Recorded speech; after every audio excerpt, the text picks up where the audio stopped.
섭자의 공포 라디오가 시작됩니다. 3년 전 겪은 일이다. 산속 쓰레기 처리 시설에서 아르바이트를 하던 도중 나를 포함해 시설에서 일하는 사람 대부분이 목격한 기묘한 사건. 그 시설은 외딴 산속에 있었다. 인근 마을까지는 5km 가까이 떨어져 있고 집이나 가게는 물론 가로등조차 찾아보기 힘든 곳이었다.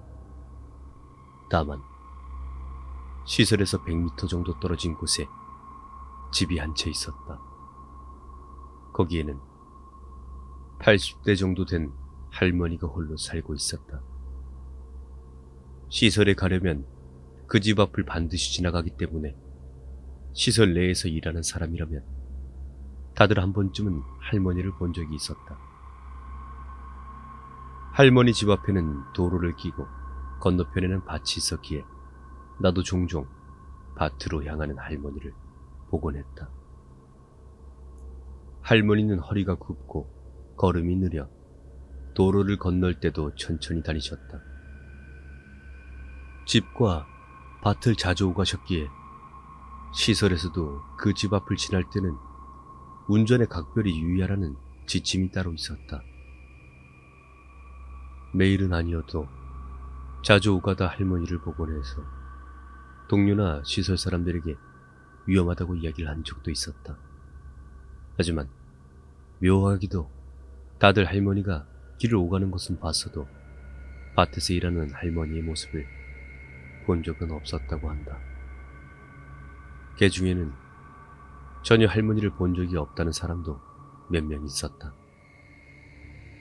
우연일 거라고 그때는 그저 넘어갔지만 그렇게 한 달여가 흘렀지만 여전히 길을 건너는 할머니의 모습은 자주 목격됐다. 밭이 도로를 끼고 있어 건너 다닐 수밖에 없으니 아무도 뭐라 말할 생각도 못했을 밖에.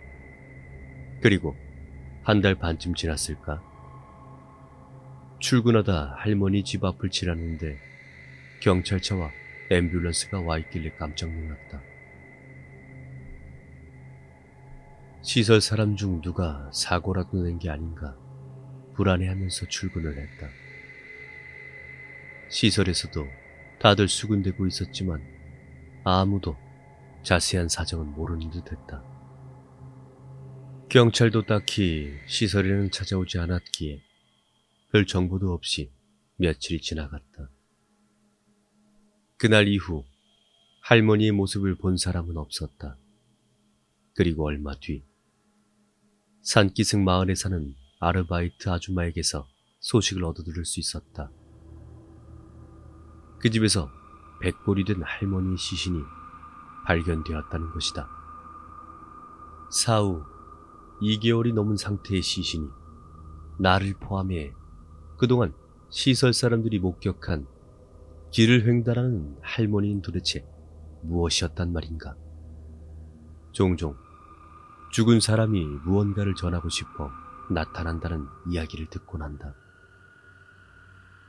귀신의 존재 자체를 믿지 않는 나지만 분명히 내가 목격했던 것이 정면으로 부정당하니 오싹할 수밖에 없었다. 할머니는 무엇을 전하기 위해 나타났던 것일까?